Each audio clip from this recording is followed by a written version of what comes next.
વલસાડમાં live in રિલેશનશીપનો કરુણ અંજામ, મહિલાનો જીવ લેનાર ઈસમ જેલમાં ધકેલાયો। લિવ ઇન રિલેશનશીપમાં અવારનવાર અણબનાવ બનવાની ઘટના ભારતમાં ખૂબ જ સામાન્ય છે અને આ ઘટનામાં મોટા ભાગે કરુણ અંજામ આવતા હોય છે। ત્યારે વલસાડમાં પણ એક ચોંકાવનારો કિસ્સો પ્રકાશમાં આવ્યો છે। વલસાડના અબ્રામા વાવ ફળિયામાં રહેતી 42 વર્ષીય મહિલાના પતિએ ગળે ફાંસો ખાઈ જીવન ટૂંકાવ્યું હતું। જોકે પતિના અવસાન બાદ મહિલા તેના નજીકમાં રહેતા એક ઈસમના સંપર્કમાં આવ્યા બાદ તેની સાથે લિવ ઇન રિલેશનશીપમાં રહેવા લાગી હતી। જોકે આ જાણ તેમના 2 દીકરાઓને થતા તેઓ માતાથી દૂર થઈ ગયા હતા અને કુટુંબી સભ્યો સાથે અલગ રહેતા હતા, પરંતુ કોઈને ખબર ના હતી કે આ લિવ ઇન રિલેશનનું કરુણ અંજામ આવશે।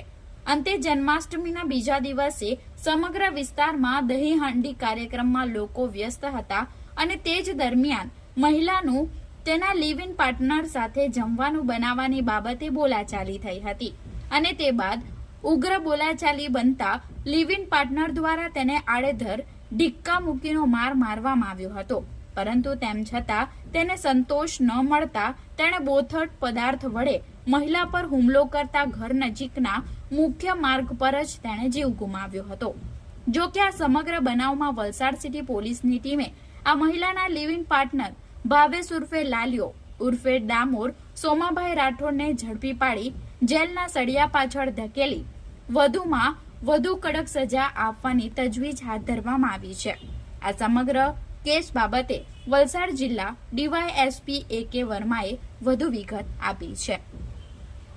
વલસાડ નવી નગરી અબ્રામા વિસ્તાર ખાતે ગઈકાલ તારીખ 17/8/2025ના કલાક 11:00 વાગે એક ખૂનનો બનાવ બનેલાની હકીકત ધ્યાન પર આવેલ હતી। પોલીસે ત્યાં તપાસ કરતા ત્યાં ઘણા સમયથી રહેતા મનીષાબેન કલ્પેશકુમાર કુકણા કે જેઓની હત્યા થયેલાનું માલુમ પડેલું હતું।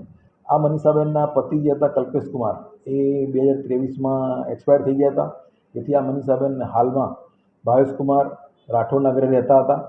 આ મનીષાબેનને 2 બાળકો છે, એક 18 વર્ષનો અને એક 16 વર્ષનો। બંને બાળકો અલગ રહેતા હતા અને આ મનીષાબેન હાલમાં ભાવેશભાઈ જોડે રહેતા હતા અને ગઈકાલે આવેશમાં આવીને આ ભાવેશભાઈએ અલગ અલગ રીતે માથું પછાડીને અલગ અલગ રીતે એમનું ખૂન કરવાનું ધ્યાનમાં આવેલું હતું। જે ખરેખર ખૂન કયા આધારે થયું છે અને કેવી રીતે થયું છે એ બાબતે પોલીસે તપાસ હાથ ધરી હતી અને પોસ્ટમોર્ટમ કરવામાં આવેલું હતું અને ભાવેશભાઈને રાત્રે જે હેન્ડ ઓવર કરવામાં આવેલા હતા અને રાઉન્ડ અપ કરીને એમની પૂછપરછ હાલમાં ચાલુ છે। હત્યા કઈ રીતે થઈ છે? હત્યામાં મરણ જનાર મનીષાબેનના મોઢા ઉપર તથા હાથમાં તથા પગમાં નાની નાની ઇજાઓ હતી, પરંતુ પોસ્ટમોર્ટમમાં પૂછતા એમને છાતીમાં પાંસળી તૂટી ગયેલી અને છાતીનું મેઇન હાડકું તૂટી ગયાનું હાલમાં જાણવા મળે છે। હત્યાનું પ્રાથમિક કારણ અને શું કહીશું પૂછપરછમાં? ત્યાં આજુબાજુના લોકોની પૂછપરછ દરમિયાન એવું જાણવા મળેલ છે કે આ જે ભાવેશભાઈ છે એ ખૂબ જ ગુસ્સાવાળા હતા અને નાની નાની વાતે આમની ઝઘડા થતા હતા, જેથી આજુબાજુના લોકો પણ આમનાથી ત્રાસેલા હતા એવું હાલ સુધીની તપાસમાં જાણવા મળે છે।